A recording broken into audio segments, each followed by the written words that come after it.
اسد عمر صاحب ہمارے ساتھ ہیں. جی السلام علیکم اسد صاحب. جی وعلیکم السلام. جی کہاں تک پہنچے آپ لوگ اس وقت, کہاں پہ موجود ہیں؟ ہم لوگ یہ بس اب آپ سمجھ لیں اسلام آباد انٹر ہو رہے ہیں, ٹول پلازا سے نکلے. تو آگے کوئی رکاوٹیں آپ دیکھ رہے ہیں, کوئی راستے بند ہیں یا آگے کوئی آپ نے دیکھے کوئی بلاکیج؟ ابھی تو ہمارے بہت بڑی تعداد میں لوگ وہاں سے جا چکے ہیں, تو رکاوٹیں جو تھیں اس کو کلیئر کر چکے ہیں. آخری جو رکاوٹ جس کی ہمیں بہت نیوز آئی تھی وہ G13 پہ تھی, وہاں ٹیئر گیس شیلنگ بھی ہوئی, رکاوٹیں بھی تھیں بٹ وہ کلیئر کر دی ہے. اب ہم پہنچیں گے تو پتہ چلے گا کہ دوبارہ تو نہیں ہے. کوئی شیلنگ وغیرہ آپ لوگوں کے کنٹینر کے آس پاس بھی ہوئی ہے؟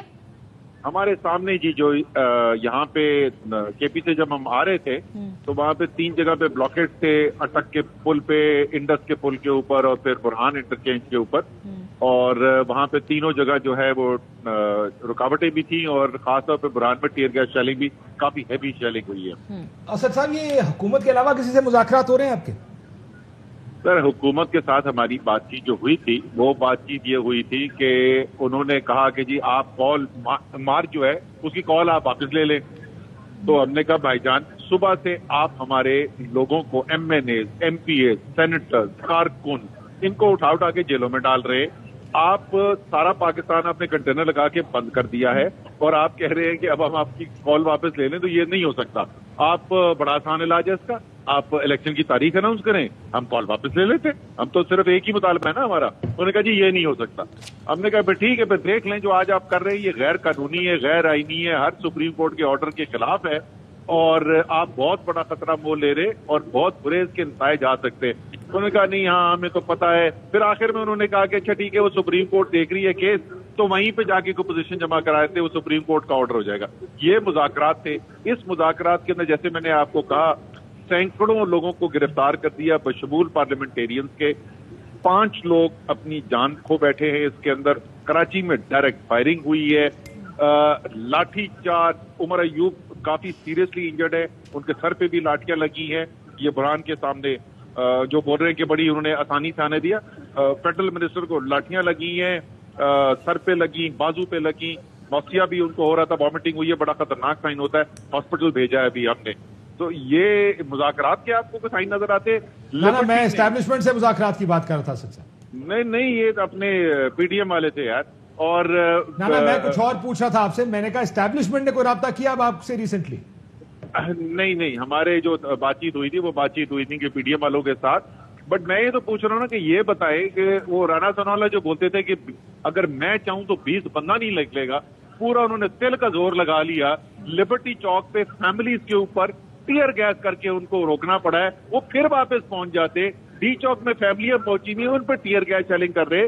یہ ان کو کب ہوش آئے گا؟ یہ ملک ساتھ لے کے ڈوبیں گے, یہ اکیلے ہی ڈوبیں گے؟ جی ابھی اسد عمر صاحب ایک اور یہ ڈیولپمنٹ ہوئی ہے, یہ جو IMF کے حوالے سے خبر آئی ہے کہ کہا گیا ہے کہ پیٹرول کی قیمتیں بڑھانی پڑیں گی تبھی وہاں سے کوئی ریلیف ملے گا. تو ابھی جو آج دوحہ میں مذاکرات ہوئے ہیں یہ فروٹفل نہیں ہوئے. اس کا میں سوال ایڈ کر دوں اس کے ساتھ ہی, do you think this will change اینی تھنگ؟ کیونکہ پولیٹیکلی اب جب یہ خبر آئی تو ان حالات میں I know you آپ کا اس پہ اوپینین بائسڈ ہی ہوگا, لیکن بہتر ہوتا حکومت کے لیے, زیادہ اسٹرینتھنگ ہوتا کہ اگر ان کو IMF سے کوئی ڈیل بہتر مل جاتی کہ ابھی نہ کریں, اسٹیگر کر کے آہستہ آہستہ کر لیں, بتدریج بڑھا لیں اس کو. How do you see it? میں آپ کو بتاؤں کاشف, میں 1 مہینے سے کہہ رہا ہوں کہ پاکستان کے لیے تو ایک الیکشن کی کال بہتر ہے ہی ہے. یہ مسلم لیگ نون کی سیاست غرق ہو رہی ہے. پیپلز پارٹی والے تو مزے لینے, زرداری صاحب جو ہیں انہوں نے تو ان کو آگے کھٹے لائن لگا دی ہے, کرسی پہ بٹھا دیا ہے. بیڑا غرق ہو رہا ہے نون کی سیاست کا. اور میں آپ کو بتاؤں وہ پبلکلی آ کے کہیں گے کہ نہیں کہیں گے, آپ مسلم لیگ نون والوں سے پوچھیں ان کے ساتھ ہو کیا رہا ہے. ابھی جو پیٹرول کی قیمتیں بڑھائیں گے اس کے بعد ان کا حشر کیا ہونا ہے. میری بالکل سمجھ سے باہر ہے کہ کون سی چیز ہے جس نے مسلم لیگ نون کے ہاتھ باندھے ہوئے ہیں, اور ایک فیصلہ جو ان کی بھی بہتری کے لیے ہے, ملک کی بہتری کے لیے بھی ہے, ان کو اس فیصلے کو ان کو لینے سے روک کون رہا ہے؟ لیکن اب آپ کو لگتا ہے کہ ویسے political analysis, now that you know political بھی ہیں آپ کو نون کی پالیٹکس بھی پتا ہے, آپ اگر اس جگہ پہ ہوتے, کیونکہ میرا اپنا ذاتی خیال یہ تھا کہ اب رکنے کا فیصلہ تھوڑا مشکل ہو جائے گا مسلم لیگ نون کا. How do you see it, کہ کیا باقی آپ کو بھی لگتا ہے یہ بات, تو چلیں آپ کافی دنوں سے کہہ رہے ہیں کہ یہ نہ کریں, وہ آپ کی پولیٹیکل بائس بھی ہوگی, but is that a fair view کہ مسلم لیگ نون اب بیٹھ کر سیریسلی سوچے گی کہ اب یہ حالات ہیں, یہ سب کچھ کر کے ان کو روکنا پڑا. اب کل اگر 4 دن بعد عمران خان دوبارہ کال دے دیں یا نہ جائیں, 30-40 روپے پیٹرول بھی مہنگا کریں, پھر بھی یہاں پہ ان کو روکیں بھی ساتھ میں, do you think it becomes a difficult decision? یہ دیکھیں اس وقت جس وقت وہ صورتحال میں آ گئے نا, خاص طور پہ آج جو انہوں نے دیکھا ہے اسلام آباد میں, کراچی میں, لاہور میں, وہ پی ٹی آئی کے ورکر کی بات ہی نہیں رہ گئی ہے, یہ بات ملک کے اندر پھیل گئی ہے. تو یہ جتنی طاقت استعمال کریں گے اتنا کاؤنٹر پروڈکٹیو. ابھی بھی وقت ہے, مفتاح اسماعیل کو واپس بلائیں, بولے ہم نے انکار کر دیا یہ معاہدہ کرنے سے, ٹیکنوکریٹک گورنمنٹ کو آنے دیں, ان کو فیصلے کرنے دیں, ایک انٹرم گورنمنٹ آئے, فیصلے کرے, جو بھی فیصلے کرنے کی ضرورت ہے کرے, جا کے انہوں نے آئی ایم ایف کی ڈیلیں جو بھی سائن کرنی ہے کریں. اچھا چلیں میں کوئکلی آپ سے پوچھ لوں, بہت سارے لوگ اس بارے میں کنفیوز رہتے ہیں کہ انٹرم گورنمنٹ بھی یہ کنڈیشنز پوری کر کے آئی ایم ایف کا پروگرام چلا سکتی ہے نا؟ جی بالکل کر سکتی ہے. انٹرم گورنمنٹ کے پاس تمام لیگل پاورز ہوتی ہیں اور اس سے پہلے ہو بھی چکا ہے. اسد صاحب یہ بتائیے گا کہ ظاہر ہے یہ تو پی ڈی ایم کی حکومت ہے, لیکن اس میں آپ کے نزدیک آج سب سے بڑا نقصان جو ہے وہ کس کو ہوا ہے اس تمام ہائی ہینڈڈنس سے, یہ ساری ایکٹیویٹیز کرنے سے؟ لیکن آج کا تو نقصان جو ہے میرے خیال میں سارے کا سارا ملبہ جو ہے وہ مسلم لیگ نون کے اوپر گرنا ہے زیادہ تر. حالانکہ سندھ کے اندر بھی ہوا ہے, وہاں پہ تو فائرنگ بھی ہوئی ہے, لیکن اس کے باوجود وفاقی حکومت جو ہے نون کی ہے, انٹیریئر منسٹر نون کا ہے, تو وہ معیشت کا بھی سارا بوجھ وہ اٹھا رہے ہیں, سارا ملبہ ان کے اوپر گر رہا ہے. جو آج عوام کے ساتھ ہوا ہے اس کا ملبہ بھی سارا ان کے اوپر گر رہا ہے. یہ تو میں نے جیسے کہا نا کہ ایسے لگتا ہے کہ کسی نے ہاتھ باندھ دیے نون کے, اور جو فیصلہ بالکل واضح نظر آتا ہے کہ نون کو نقصان دہ ہے وہی وہ فیصلہ کرتے چلے جا رہے ہیں. اسد صاحب جیسے ابھی یہ خبریں ہیں کہ ڈی چوک پہ شیلنگ ہو رہی ہے, اگر کوئی آلٹرنیٹ جگہ آفر کی جاتی ہے تحریک انصاف کو کہ وہاں جا کے آپ اپنا جو آپ نے احتجاج کرنا ہے, پروٹیسٹ کرنا ہے, مانیں گے آپ؟ یہ دیکھیں ہوا کیا تھا, ہم نے تو خود اپلیکیشن دی تھی کشمیر ہائی وے کے ساتھ جو H9 کے پاس اتوار بازار کے پاس جو جگہ ہے, یہاں پہ 2 دفعہ تحریک انصاف کی حکومت کے ہوتے ہوئے فضل الرحمان اور پی ڈی ایم جو ہے وہ آ کر بیٹھ چکے ہیں. ایک 2019 میں تھا, دوسرا ابھی صرف 2 مہینے پہلے کی بات ہے, 27 مارچ پی ٹی آئی کا اپنا جلسہ تھا اس دن. اس کے باوجود ہم نے اجازت دی, ہمیں اپنے جلوس گھما کے لے کے جانے پڑے, لیکن ہم نے کہا جی ان کا جمہوری حق ہے, ہم نے ان کو اجازت دی. ہمیں انہوں نے ریجیکٹ کر دیا, انہوں نے دینے سے انکار کر دیا. وہی کمشنر اسلام آباد جس نے جے یو ہائی کو اسی جگہ کے اوپر اجازت دی تھی, اسی کمشنر نے آج ہمیں ریجیکٹ کر دیا. جب ہمیں ریجیکٹ کر دیا تو ہمارے لیے تو ہم جہاں بھی جائیں گے وہ وائلیشن ہوگی. لیکن سپریم کورٹ کہتی ہے H9 جائیں. اب H9 کی آپشن اگر ہو اسپیسیفائی کیا انہوں نے. آپ جو ہے دیکھیں سپریم کورٹ جو ہے, اسی سپریم کورٹ نے یہی 27 مارچ کے لیے کامران کیا نام ہے ان کا سینیٹر سے جے یو آئی کے جو ہیں وہ ادھر وہ کھڑے ہوئے تھے, انہوں نے ایشورنس لی ان سے کہ آپ پیسفل رہیں گے, اور اس کے بعد اسی H9 کی اجازت دی. مجھے بتائیں کیسے کہہ سکتی ہے سپریم کورٹ کہ اسی سپریم کورٹ نے جے یو آئی کو 2.5 مہینے پہلے جس گراؤنڈ کی اجازت دی تھی آج وہ پاکستان کے لیے خطرہ بن گئی ہے؟ یہ کیسے ممکن ہو سکتا ہے؟ میں کیونکہ کنٹینر میں بیٹھا ہوا مجھے تفصیل نہیں پتا کہ سپریم کورٹ نے کیا کہا ہے, تو میں کوئی تنقید نہیں کرنا چاہتا. ہو سکتا ہے کہ یہ ایڈمنسٹریشن کی طرف سے کوئی گئی ہو تجویز, لیکن یہ میرا خیال ہے پی ٹی آئی کا آپشن ہے جہاں انہوں نے کیا تھا. اچھا ابھی یہ بتائیے کہ بھی آپ نے پہنچنا ہے وہاں پہ, خان صاحب تقریر وغیرہ کریں گے, تو وہ کتنے دن کا فیول اور راشن اور یہ ساری تیاری کر کے آئے ہیں آپ انیشلی؟ یہ جی تیاری اس وقت تک کریں گے. یہاں پر پاکستان کی قوم نے اس وقت تک نہیں بیٹھنا جس وقت تک یہ فیصلہ نہ ہو جائے کہ اس ملک کے فیصلے پاکستان کے عوام کے ہاتھ سے ہوں گے. کوئی بند کمرے کی سازش نہیں کرے گی, کوئی بیرونی مداخلت نہیں.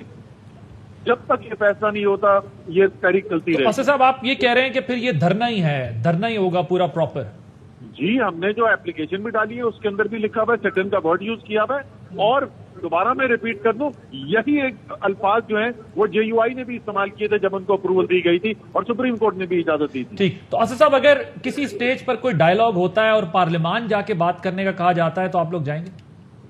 سر الیکشن کی تاریخ دیں. میں الیکشن کی تاریخ کی بات کر رہا ہوں, اگر وہ کہتے ہیں پارلیمنٹ آ جائیں وہاں بیٹھ کے بات کریں. نہیں پہلے الیکشن کی تاریخ دیں, یہ اعلان کریں کہ وہ فوری الیکشن کرانا چاہتے ہیں, اس کے بعد ہر چیز کے اوپر غور کیا جا سکتا ہے. صحیح. آپ کا کوئی سوال ہے ارشد صاحب اس حوالے سے؟ اسد عمر صاحب, جو عمران خان پاکستان کا جھنڈا لے کے نکلے, انہوں نے کہا یہ تحریک ہے, آپ لوگ اسلام آباد میں بیٹھیں گے, کل سے باقی ملک میں دھرنے ہوں گے, اور کتنے دن یہ دھرنے چلیں گے پورے ملک میں؟ دیکھیں یہ جیسے آپ نے بالکل صحیح کہا کہ یہ آپ ایک تحریک ہے، تو یہ کوئی آرگنائز جلسہ نہیں ہے جس میں ہم آپ کو بتائیں کہ یہ آپ نے 4 بجے فلانے گراؤنڈ پہ پہنچنا ہے اور 7 بجے ختم ہوگا. یہ تو اب تحریک ہے، روز کے روز فیصلے ہوں گے، اور یہ بھی آپ نے آج بھی دیکھ لیا، یہ پہلے بھی ہو چکا ہے، آج بھی دیکھ لیا اور آئندہ بھی ہوگا کہ یہ سارے فیصلے تحریک انصاف کی لیڈرشپ نہیں کرے گی. یہ پاکستان کی عوام نے اس تحریک کو آن کر دیا ہے، وہ خود فیصلے کرتے ہیں. ہم نے تو نہیں وہاں پہ کوئی لیڈر نے کہا کہ لبرٹی چوک اسلام آباد جاؤ. یہ ڈی چوک کے اندر زیادہ تر لوگ جو اس وقت پہنچے ہوئے ہیں وہ تو فیملیز ہیں، وہ کسی پی ٹی آئی کے آرگنائز کیمپین کا حصہ نہیں ہے. تو یہ تو اب روزانہ کی بنیاد پر فیصلے ہوں گے، سارے پاکستان میں ہوں گے، اور صرف تحریک انصاف نہیں لے گی، پاکستان کی قوم لے گی یہ فیصلے. اسد عمر صاحب، former defence minister Pervez Khattak صاحب نے کہا آج کنٹینر کے اوپر تھے کہ تم لوگوں کے گھروں میں گھسے ہو، اب وقت آ گیا ہے کہ تم حکومت چھوڑ کے چلے جاؤ اس سے پہلے کہ لوگ تمہیں گھروں سے پکڑ کے نکالیں. تو یہ والی سچویشن کس سٹیج پہ جا کے ڈیولپ ہونی ہے؟ دیکھیں یہ تو آج آپ کو اس کے مناظر نظر آئے ہیں. عام نہتے پاکستانی شہری، وہ کوئی ٹرینڈ پولیٹیکل ورکر بھی نہیں، وہ پولیس کو بگا رہے ہیں. یہ صورتحال آ گئی ہے، یہ ریاست کی انہوں نے یہاں پر لا کے کھڑا کر دیا ہے. وہ بالکل ٹھیک کہہ رہے ہیں، وہ ایک پاکستانی خیر خواہ کے طور پہ یہ بات کہہ رہے ہیں کہ اس سے پہلے کہ آپ پورے پاکستان کے ریاستی ڈھانچے کو اپنے ساتھ گرا دیں، اپنے گھر جاؤ اور جو اربوں روپے کی لوٹی ہوئی دولت ہے اس کا حساب دو. وہ کیا ہے کہ مقصود چپڑاسی کے اکاؤنٹ کا جواب دو. یہ جو ہے نا حرکتیں، یہ صرف خود نہیں ڈوب رہی، سارے ملک کو ساتھ لے کے ڈوبنے کی کوشش کر رہے ہیں. اچھا صاحب کوئکلی اگر اس کا جواب دیں، ایک سوال اور ہے. اب ظاہر جب دھرنے کا ہے تو کیا لگ رہا ہے آپ کو کل صبح جب آپ اٹھیں گے تو کنٹینر کے سامنے کتنے لوگ بیٹھے ہیں؟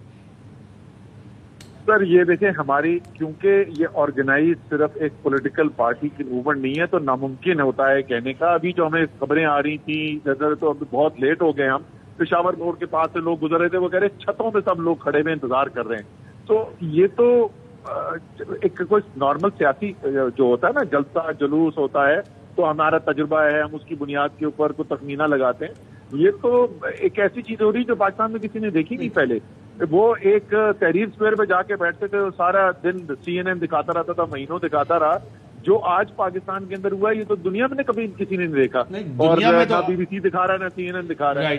آپ کو پتا کیوں نہیں دکھا رہے؟ رائٹ. اسد عمر صاحب، مقبوضہ کشمیر میں جو بھارتی فوج مظالم کری ہے وہاں بھی تو ایک تحریک چل رہی ہے اور کتنے عرصے سے چل رہی ہے. تو پیٹرن آپ اگر یہ الیکشنز اناؤنس نہیں ہوتے تو پورے پاکستان میں اسی طرح کا پیٹرن ڈیولپ ہوتا دیکھیں گے، جس کا ایک سیمپل ہم نے آج دیکھا ہے کہ عوام جس طرح سے نکلی ہے، خود نکلی ہے اور حکومتی بربریت کا انہوں نے مقابلہ کیا ہے. اور یہ پورا سین پھر کنٹینیو کرتا رہے گا over a period of time جب تک فریش الیکشنز اناؤنس نہیں ہوتے. دیکھیں یہ ارشد، آپ ڈائنامک دیکھ لیں، دنیا کے اندر تحریکیں جب بھی چلی ہیں، جتنا زیادہ طاقت کا استعمال کرنے کی کوشش کریں گے، جتنا زیادہ تشدد کی کوشش کریں گے، اتنا ہی پھر ریاکشن ویسا ہوتا ہے. وہ جیسے فزکس کا لا ہے نا، ایکول اینڈ اپوزٹ ریاکشن، یہ وہ والی بات ہے. تو یہ آج انہوں نے تشدد کیا اور آپ نے دیکھا لوگوں کا ریاکشن کس طریقے سے آیا ہے. یہ جو جتنی طاقت استعمال کریں گے، میں نے کل بھی کہا تھا، آج آپ نے اس کا نمونہ دیکھ لیا. آپ طاقت سے پاکستان کو بند کر سکتے ہیں، پاکستان کو چلا نہیں سکتے. ادھر IMF کے سامنے بیٹھے میں گھٹنے ٹیکے میں، وہاں فیصلے نہیں کیے جا رہے، ادھر ملک بند کرا دیا ہے. سوچیں اس کا اسد عمر صاحب پہ کیا آ سکتی ہے. آپ نے بہت اچھی بات کی کہ IMF کے سامنے گھٹنے ٹیکے ہوئے ہیں. وہ تمام بڑے بڑے بہادر نڈر لوگ جو پاکستانی قوم پہ اس وقت مظالم ڈھا رہے ہیں، امریکہ سے کال ہے سارے ڈھیر ہو جاتے ہیں. جو پنجاب پولیس ہم نے دیکھا سارے مظالم ڈھا رہی ہے، پنجاب کی ڈسٹرکٹ ایڈمنسٹریشن، پنجاب کی حکومت جو اس وقت بیٹھی ہے، بیوروکریسی جو ہے، ان سب نے کیا پاکستان سے اوتھ آف ایلیجنس لیا ہوا ہے یا شریف خاندان سے اوتھ آف ایلیجنس لیا ہوا ہے؟ یہ میں نے کل بھی بات کی تھی. دیکھیں یہ ایسی صورتحال جو ہے نا، وہ پھر اداروں میں جو لوگ کام کرتے ہیں اور اداروں کا بھی امتحان ہوتا ہے. جو آپ اوتھ اٹھاتے ہیں، جو آپ حلف اٹھاتے ہیں، وہ حلف اٹھاتے ہیں پاکستان کی آئین کی پاسداری کے لیے، وہ کسی حکومتی نمائندوں کے دفاع کے لیے نہیں ہوتا. اور خاص طور پہ ایک ایسی حکومت جس کو 2/3 پاکستان جو ہے وہ ایک لیجیٹیمیٹ حکومت ہی نہیں مانتی. ایسی حکومت جو بند کمروں میں حرام کے پیسوں کی سازشوں کی پیداوار ہو، جو بیرونی مداخلت کی پیداوار ہو، اس حکومت کے فیصلوں کو، اور آپ نے دیکھنا شروع کر دیا. آج آپ نے سنا نا، یہاں پہ ابھی ہم آ رہے تھے رستے کے اندر پنجاب پولیس کے تھا، کے پی پولیس نہیں تھی، پنجاب پولیس کے لوگ کھڑے ہوئے عمران خان زندہ باد کے نعرے لگا رہے تھے وردی کے اندر.